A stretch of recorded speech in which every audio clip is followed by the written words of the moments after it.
Thank you, goodness. Appreciate that help very much. All right. Yep.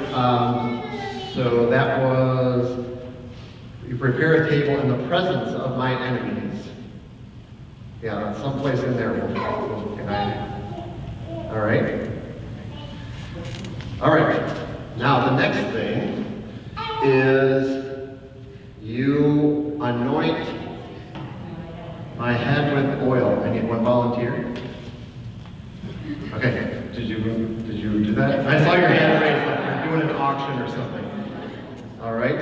Can I convince one of you two? It'll just be just a little oil. This is olive oil. I'm just going to dab on your forehead. Yep. Okay. I'm going to make it the sign of the cross. Okay. You can't see it. We can certainly feel it. Okay. Oh, did you? I didn't. Take a picture while you're doing it. Okay, perfect. You're so good. Okay.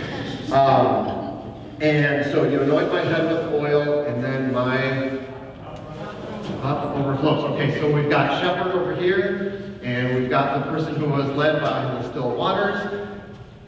Hold that glass, please.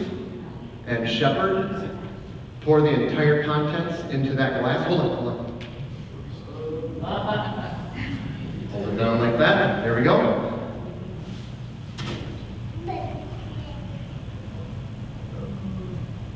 Oh man, I measured that out. It looked like it evaporated. So anyway, it's close to overflowing. I didn't want to get your sleeve all wet. So you can dump it out. Okay, so now we have surely goodness and mercy shall follow me all the days of my life. Okay, so now, if I could have, can you help me out with this one? All right, Joey. So I want you to wander around like the front, and goodness and mercy are going to follow you around, okay? You can run if you want.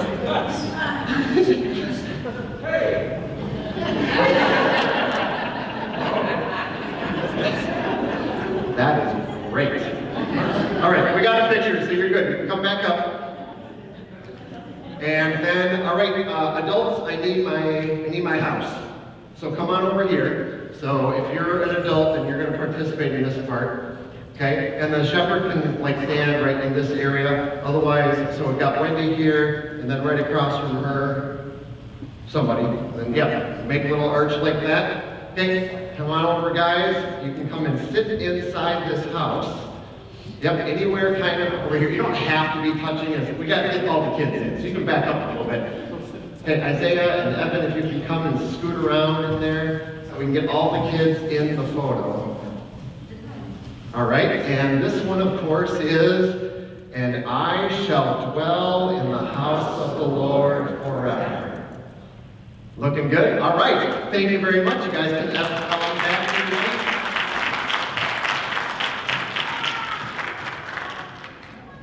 I know that took a little bit of time, but I was talking with my wife a little bit about it, and I said, this is going to take a little while. It might be a little awkward. I don't know if everybody's going to be involved. She said, the visual learners, the ones that kind of need to see something, are going to greatly benefit from this.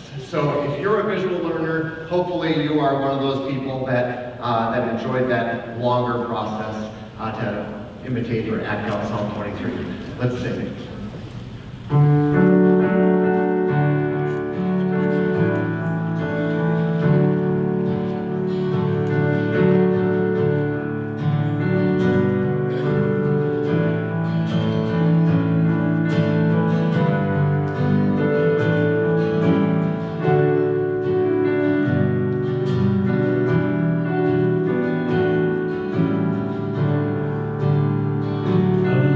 my shepherd,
Dear people of God, once in a while somebody asks me about how things are going, and I have to decide if they're asking about something going on at the church, or with my family, or the house, or whatever it might be, something personal in my life. Most of the time they are asking about the church, actually. They want to know how things are going, if I'm comfortable or satisfied as a pastor, and how things are going with the flood restoration. They'll ask things about the building. It is my delight to be able to answer that question with, sometimes simply with 2 thumbs up, depending on how long I want to engage that conversation. But if it's something where I know they're being genuine in their asking, they want to really know how things are. And I still get to say that it is a delight to serve you as your pastor, and to lead you as your shepherd, and to just work together on a number of things. One of the evidences for that is when I ask you to do something 5 minutes or 10 minutes or 15 minutes before the service, most of the time you look at me like, and then you do it.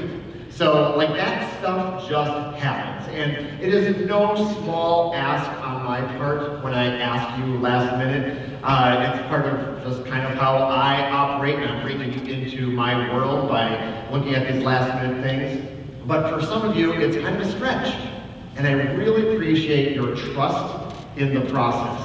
And I think you've come to either enjoy or at least understand that that is how ministry can operate here. The adults who stepped in and helped out, you matter to the youth of the congregation, to the children that were sitting up here. And I think that your willingness to step up and step into those roles is good for the rest of the church as well. So there are some challenges, but we receive these well together as pastor and people, and I am grateful for all of you. Today we'll be talking about, the message is entitled Return to the Shepherd. We're going to be taking a closer look at 1 Peter chapter 2 and a bunch of those verses that we've already heard. We're going to hear them again. The story of Louis Zamperini. It might not be in the news anymore. About a decade ago, there was a movie that came out based on the book, Unbroken. Louis was a young man who competed in the 1936 Olympics before enlisting in the United States Army.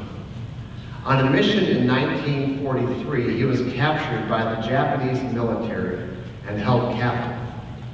He was tortured for 2.5 years before being rescued finally in 1945. I remember seeing the movie with my son Javier. He was actually supposed to be too young for the PG-13 movie, but going with Dad and having the affinity that he did toward things related to the military, I thought it would be appropriate. But we went together to a special preview at a theater in Eden Prairie, Minnesota. And I remember one of the scenes, it's kind of in all the promos anyway, but one of the scenes where Louis is forced to hold a wooden plank above his head. It was meant as a device that would break him. That eventually he would cave, he would have to drop that plank, and whatever the results were going to be what they were, but it was really all about breaking his will. But his torturer, known as the bird, is the one who caves first. Louis wasn't giving up. So the bird punched Zamperini in the stomach instead of letting him stand in defiance any longer, holding that plank not just above his head, but with arms fully extended. So the movie is worth seeing. The book is worth reading if you haven't already. But the point of me sharing this story with you on Good Shepherd Sunday is maybe obvious if you listened well to the reading from 1 Peter that Jackie read a little bit ago. In the scriptures, we are given an example of who to follow and how to follow in the person of Jesus Christ. But the standard he sets is so high that we sometimes just give up and say it's too much. We can't do it. And then we stop trying because we know that we're going to fail. We know we're going to fall short. The standard of Jesus and his perfection, we will never achieve it. So we just say, you know what? Not going to worry about it. Not going to bother trying. So if we can't follow Jesus perfectly, maybe we turn to other examples. Maybe we could be like the Apostle Paul, or like one of the saints, or like the pastor, or other leader in the church. Or maybe we could be like Louis Zamperini, who stood defiantly against an evil enemy, or who, by his own words, was able to forgive the bird some years after his rescue. The way the story is told, we are intended to connect Louis with Jesus. Jesus was taken captive, mocked, and tortured before himself being given a heavy wooden beam to carry. Jesus was innocent and falsely accused of blasphemy. Louis, on the other hand, wasn't so innocent as the bombardier of a B-24. But his treatment is considered unjust, torment inflicted by a cruel and arrogant captain. So can we be like Jesus? Can we be like Louis? 1 Peter 2, verse 21. For to this you have been called, because Christ has suffered for you, leaving you an example, so that you might follow in his steps. It sounds pretty clear.